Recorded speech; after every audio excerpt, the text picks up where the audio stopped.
Je viens de parcourir une partie importante de notre territoire. J'ai été dans les villages reculés, dans les communes éloignées, dans les départements et les régions dites périphériques. J'ai vu et entendu des milliers de nos compatriotes, hommes, femmes et enfants. C'est le lieu de remercier celles et ceux qui m'ont accompagné durant tout ce périple, celles et ceux qui m'ont accueilli là où je suis allé, celles et ceux qui m'ont soutenu et appuyé de leurs idées, appuyé de leurs expériences, ainsi que les nombreux qui nous ont donné de leurs moyens pour nous permettre de partir aussi loin. Je vous dis ma reconnaissance et mon infinie gratitude. Dans le Sénégal des profondeurs, j'ai senti et ressenti l'ardente volonté de changement de notre peuple.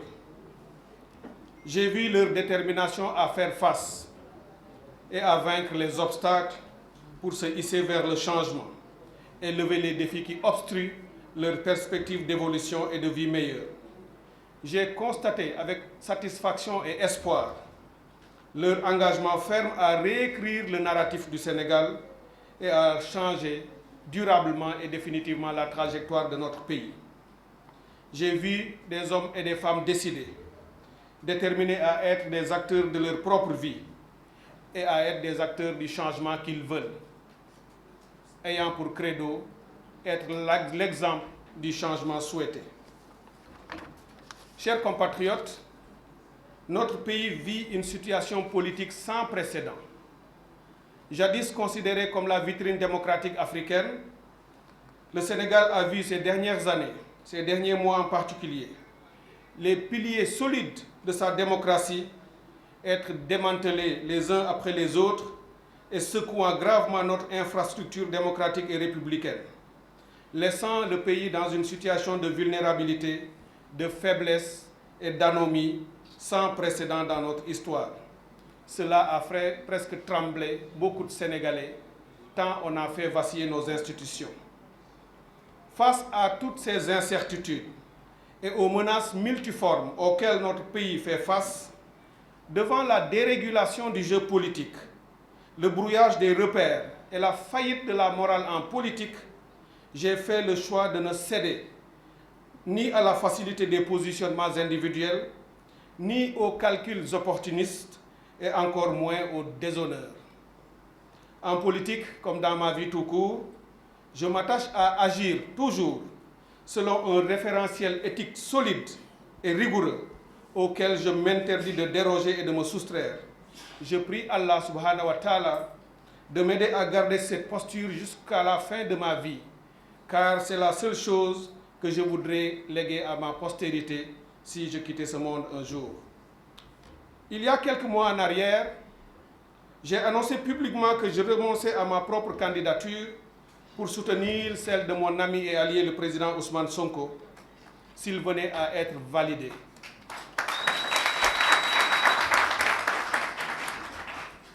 Mais face à un pouvoir qui était prêt à tout pour empêcher cette candidature, par tous les moyens, y compris les plus immoraux et les plus illégaux possibles, nous avons fait preuve, lui et moi, et tous ceux qui sont avec nous, d'une très grande ingéniosité et d'une intelligence stratégique et politique qui nous a amenés aujourd'hui là où nous sommes. Nous avons su identifier les pièges pour les déjouer. Nous avons su poser les actes fondateurs pour aller de l'avant et faire face au camp adverse. Ousmane Sonko et moi, nous nous sommes parlé. Nous nous parlions déjà depuis un très bon moment. Même pendant qu'il était dans les liens de la détention, nous échangions. Cette semaine, nous avons encore échangé par 2 fois. Nous avons parlé sur les enjeux, nous avons parlé sur le projet, nous avons parlé sur notre stratégie et nous avons parlé sur le timing pour dérouler cette stratégie et lui donner une issue victorieuse.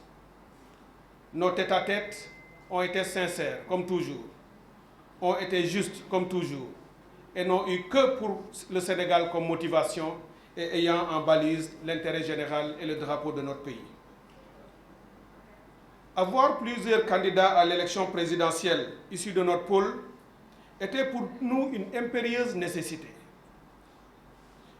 Porter et promouvoir ce projet que nous avons en partage tout au long de la campagne, était aussi une ligne de défense, notre principale ligne de défense, pour nous assurer que celui qui incarnait le projet et qui, au moment où il était choisi, était dans les liens de la détention et donc vulnérable, qu'il pourrait un jour continuer et porter le projet jusqu'à sa fin. Pour nous, porter ce projet et le promouvoir pour une victoire le 24 mars 2024, c'est aujourd'hui un impératif qui mérite tous les sacrifices et nous sommes déjà nombreux à en avoir consenti beaucoup. Ousmane Sonko a fait sa part de sacrifice. Bassirou Diomaye Faye a aussi fait le sien. De nombreux Sénégalais et de nombreux Sénégalais ont été arrêtés injustement, emprisonnés illégalement, tenus dans les liens de la détention dans des conditions difficiles. De nombreux autres de nos concitoyens ont été blessés. Beaucoup ont laissé leur vie dans ce combat que nous menons depuis quelques années. C'est le lieu pour moi de m'incliner devant leur mémoire, de saluer leur lutte et de prier Dieu qu'il les accueille dans son paradis. Je crois en ce projet. J'y ai travaillé depuis de nombreuses années. En 2019 déjà, nous étions parmi les concepteurs de ce projet et ceux qui l'ont écrit dans le cadre de la coalition Sonko Président. Depuis lors, lui et moi et tous les autres avons continué à y travailler parce que nous y croyons, puisque ce projet est aussi le nôtre, parce que autant nous avons travaillé dans le projet de Sonko Président, autant des années auparavant, Ousmane Sonko était aussi avec nous lorsque nous écrivions les documents de la plateforme politique Avenir Sénégal Bi Ñu Bëgg, et ça c'était déjà depuis 2015. Nos destins sont donc liés, je crois que tous les Sénégalais le savent, pour le bien de notre pays, Inch'Allah. Ce projet est sans doute le meilleur des projets. J'ai lu et j'ai compris, j'ai vu et j'ai analysé et exploité l'ensemble des projets qui sont soumis par les autres candidats à l'élection présidentielle.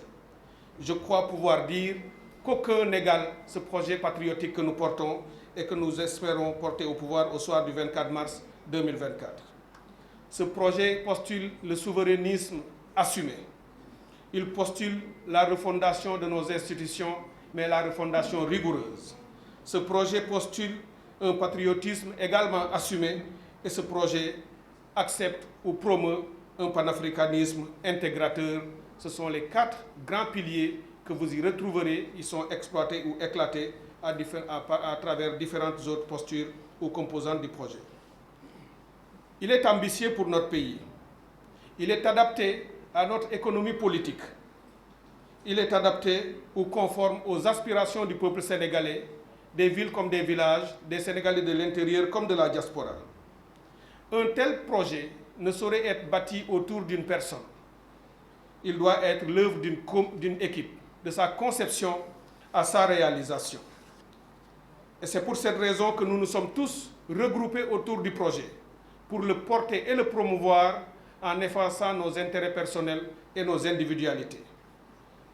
Ceux qui ne le comprennent pas sont simplement ceux qui peut-être sont simples d'esprit ou mettent en avant leurs intérêts personnels, les intérêts partisans ou l'obsession de l'accès au pouvoir. Le moment est donc venu pour moi de parachever mon engagement pour faire offrir aux Sénégalais l'occasion de produire un changement durable et définitif afin d'abréger la souffrance profonde que les Sénégalais vivent, surtout à l'intérieur du pays, que j'ai pu voir, sentir, observer et vivre avec eux tout au long des périples que j'y ai menés tout au long de cette campagne. Je me suis toujours engagé à mettre l'intérêt général au-dessus de mes propres intérêts. Et je ne conçois aucun succès en politique, aucune réussite, aucune réalisation au-delà de ce que j'estime être l'intérêt général et l'intérêt collectif. L'élection du 24 mars 2024 ne rentre pas dans la normalité, et tous nos concitoyens le savent. C'est une élection exceptionnelle à tout point de vue. On ne peut donc pas l'aborder avec des instruments et une posture normale et simpliste. À situation exceptionnelle, mesures et postures exceptionnelles. C'est pourquoi, après avoir consulté ma famille, les militants et sympathisants qui m'accompagnent en politique, mes amis et proches, celles et ceux qui m'aiment et qui me veulent du bien, mes alliés et partisans et tous ceux qui sont avec nous, j'appelle tous ceux qui m'ont suivi, qui m'ont compris et qui étaient prêts à voter pour moi, je les appelle à porter leur vote et leur voix sur le candidat Bassirou Diomaye Diakhar Faye pour l'élire dès le premier tour au soir du 24 mars 2024.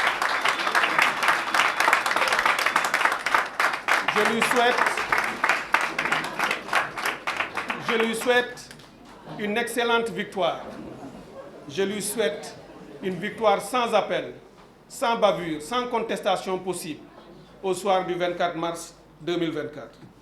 En conséquence de quoi, je retire donc ma candidature à l'élection afin d'éviter tout éclatement et éparpillement des voix autour de notre projet et qu'on se regroupe et qu'on se concentre pour faire triompher notre projet dès le premier tour, Inch'Allah.